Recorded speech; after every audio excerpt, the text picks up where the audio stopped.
बता रहे हैं कि जैसे आपको कथा सुनाते रहते हैं, एक सम्मन नाम का मनियार था, उसकी पत्नी नेकी, पुत्र का नाम सेऊ था। ये परमात्मा के सीधे शरण में आए थे और बहुत गरीब थे।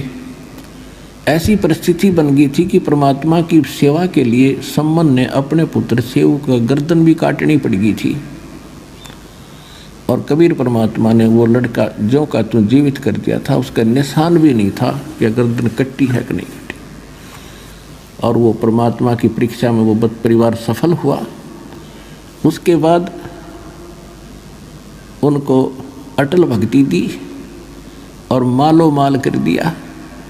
कहते हैं नुक्ते ऊपर रिझ जाएगा रे, ये करोड़ कर्म जड़ जाएं तुम्हारे। अब जैसे परमात्मा की तरफ हम चलते हैं और समर्पित होकर देखो, अब भगवान मिला अपने को, इसमें डगमग ना हो, क्योंकि ये किसी डूम बाट के बताए गीत नहीं है, वाणी नहीं है, भगवान का दिया ज्ञान और प्रमाण है। तो इसमें समर्पित हो, संसार को ना देखकर भगवान के ज्ञान को आधार बनाकर चलो इस मार्ग पर। फिर देखना, एक भक्त है, वैसे तो बहुत से ऐसे भक्त हैं जिन्होंने मालिक के नाम पर इतना दृढ़ विश्वास किया, बिल्कुल घना नुकसान होता दिखा था, फिर भी अटल रहे और फिर उनको कितना सुख दिया। तो परमात्मा की वाणी है, सत ना छोड़े सूरमा और सत छोड़ने पत जा, और सत के बांधे लक्ष्मी फेर मिले गया।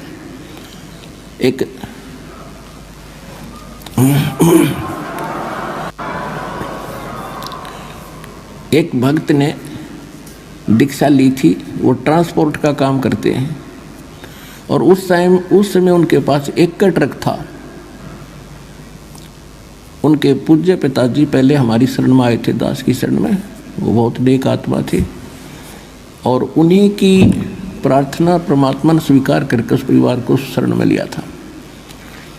अब उसने, लड़के ने ज्ञान गणा समझ लिया था कति डट के। क्या हुआ कि उसका एक का ट्रक था, बाकी किराए पर लेकर चलाते थे वह, और वो एक्सीडेंट को प्राप्त हुआ और उसकी इंश्योरेंस भी ख़त्म हो रही थी। तो उस समय उसको 70-75 हज़ार का, यानी जितने का भी वो ट्रक था, 1,00,000-2 लाख का वो नुकसान हो गया।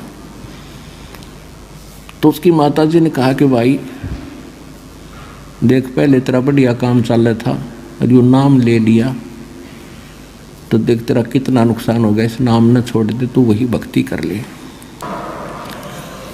अब वो बता रहा था कि जी मैंने तो परमात्मा के सामने एक कर्ज करी थी कि दाता चाहे कटोरा हाथ में दे दियो पर अपनी शरण से दूर ना करना। ये ज्ञान बार बार समझ में नहीं आता और ये भगवान बार बार नहीं मिलेगा। उस दिन के बाद कुछ ही दिनों में परमात्मा की रजा ऐसी हुई, आज उसके पास सैकड़ों की संख्या में गाड़ियां हैं और जी खोल कर दान कर रहा है वो बच्चा। तो यहाँ परमात्मा कहते, सत ना छोड़े सूरमा, सत छोड़े पत जा, और सत के बांधे लक्ष्मी फेर मिले गया। कहते नुक्ते ऊपर रिझ जाएगा रे, यो नुक्ता था, भगवान ने नहीं फिर जाए, इतनी मदद भी नहीं करेगा, हमारी डूबे ने नहीं उबारे, तो भगवान को तो इसलिए याद करे कति डूबे हुए उबार दे। तो हम पीठ गणे रखे काल ने, जैसे कुत्ते का कोई लठ मार दे और फिर चाहे दूर तक हुड़का कर दे, उपड़ा उपड़ा चिल्लाया करे, उठा जाना बैठा। तो हम इतने सता रखे इस काल ने कि छोटा सा नुकसान हो या ना हो, हम दूर तक रोने लग जाते हैं, हाय नाश हो गया, हाय अगले सत्संग में फिर चल लेंगे। तुम आके देखो, दृढ़ हो थोड़ा सा, नुक्ते ऊपर रिझ जाएगा रे, करोड़ कर्म जल जाए तुम्हारे, ये नुक्ता था। तो इसी प्रकार सम्मन और सेऊ के घर पर जब भगवान गए, ऐसी परिस्थिति बना दी परमात्मा ने, परमात्मा की इज्जत के लिए कि गुरु जी की इज्जत पाँच नहीं आ जाए, अपने लड़के को काटना पड़ गया। और फिर समर्थ शीश लेता है, या शीश दिया करता है, एक्सटेंड करता है। तो सम्मन के पुत्र सेऊ को भी जीवित कर दिया और उनको मोक्ष दिया।